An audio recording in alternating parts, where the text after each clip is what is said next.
శుభోదయం. Global బెతేనియా Calvary ministry తరపున ఈ ఉదయకాల సమయంలో మరొకసారి మీ అందరితో కూడా కలుసుకొని దేవుని యొక్క పరిశుద్ధమైన మాటలు ధ్యానించడానికి దేవుడు నాకు ఇచ్చిన గొప్ప అవకాశాన్ని బట్టి దేవునికి ప్రత్యేకమైన వందనాలు తెలియచేస్తున్నాను. చాలా సంతోషం. ఈ మాటల ద్వారా మీరు ఒక ఉత్తమమైనటువంటి నిర్ణయాలు తీసుకుంటూ ఉన్నారని నేను నమ్ముచున్నాను.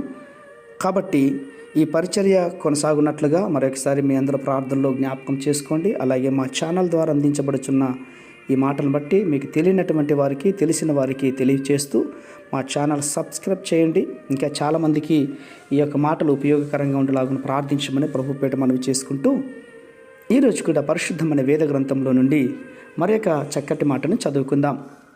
రోమిలికి రాసిన పత్రిక 12వ అధ్యాయము 2వ వచనాన్ని నేను చదువుతున్నాను. దయచేసి గమనించండి. రోమిలికి రాసిన పత్రిక 12వ అధ్యాయము 2వ వచనము.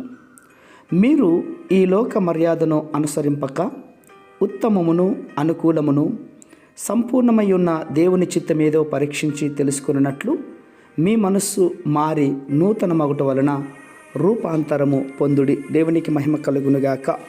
అవును ప్రియమైనటు సహోదర సహోదరులారా, సంపూర్ణ చిత్తము వలన మనస్సు నూతనంగా మార్చబడుతుంది. దేవునికి చిత్తమునకు మనము లోబడిన వారమై ఉండాలి. అవును, చిత్తమునకు మనస్సుకు ఏదో ఒక అంతరంగ సంబంధం ఉంది.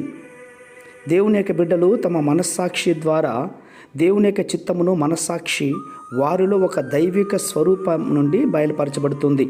అప్పుడు ప్రభు యొక్క చిత్తమును మీకు తెలియటకు అనుకూలంగా ఉంటుంది. ప్రియులారా, మనము ఒక స్థలానికి వెళ్ళాలి అనుకున్నట్లయితే గనక, ఒక ప్రాంతానికి వెళ్ళాలి, చేరుకోవాలి అంటే మనకు ముందుగానే మనస్సులో ఒకటంటూ తలుచుకుంటాం, పలానా ప్రదేశం అని. అదేవిధంగా దేవుని యొక్క సన్నిధానంలో కూడా పలానా స్థితికి మనం వెళ్ళాలంటే ఒక ఉద్దేశం కలిగిన వారమై ఉండాలి.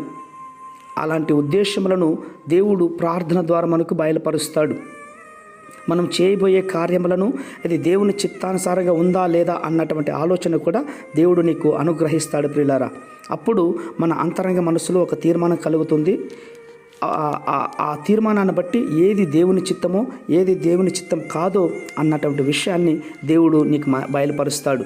కాబట్టి దేవుని యొక్క అనుకూలంగా ఉండాలి అంటే, ఉత్తమమైనటువంటి దాన్ని సంపూర్ణంగా నెరవేర్చుకోవాలంటే ఒకే ఒకటి, దేవుని సన్నిధానంలో ప్రార్థన. అట్టి ప్రార్థన మనందరం కూడా కలిగి ఉందముగాక. ప్రేమానమ్మకమైనటువంటి మా ప్రియ పరలోకపు తండ్రి, నిజమేనైనా మీ యొక్క దీపములో మేము వెలగబడాలంటే అనుకూలమైనటువంటి దాన్ని బట్టి, ఉత్తమమును బట్టి, సంపూర్ణమైనటువంటి మనస్సు చిత్తం ఏదో తెలుసుకోవడానికి ప్రభా ఈ క్షణంలో ప్రార్థిస్తున్న ప్రతి వారికి మీరు బయలుపరుస్తున్నందుకే స్తోత్రాలు అర్పించుకుంటూ చిన్న ప్రార్థనను మా రక్షకుడిని యేసయ్య బట్టి అడిగి వేడుకొని పొందుతున్నాం మా తండ్రి. Amen, amen, amen.